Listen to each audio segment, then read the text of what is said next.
The next question is really about why we're seeing this second peak and what's kind of caused the second peak, because I think people kind of assumed that we might be over the first peak and then hopefully things would have got better and stayed the same, but obviously we've seen this massive resurgence.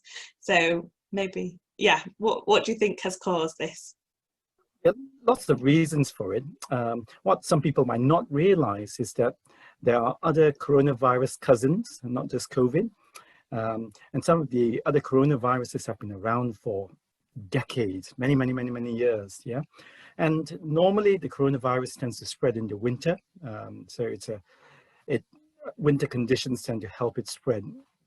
And the way to think about it is, if we're spending a lot more time indoors, closer to each other, it makes it easier for the virus to jump from one person to the next person. So that's one reason. So as we go into the winter, we're coming into closer contact with each other. There have been some other factors as well. Many of us over the summer might have gone on holidays, whether at home or abroad, and we've mixed a little bit more as well. And every time we mix, we increase the chance that we might come into contact with someone with COVID. And if we do come into contact with someone with COVID, then there's a chance you might get infected.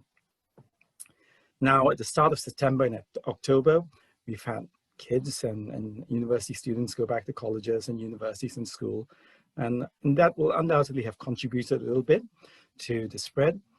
And in some of the university towns, we have seen a spike that's linked to university students coming back.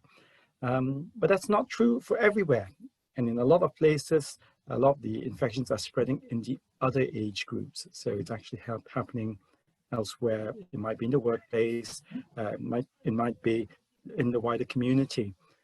So I think it's important that we don't try and stigmatize university students per se.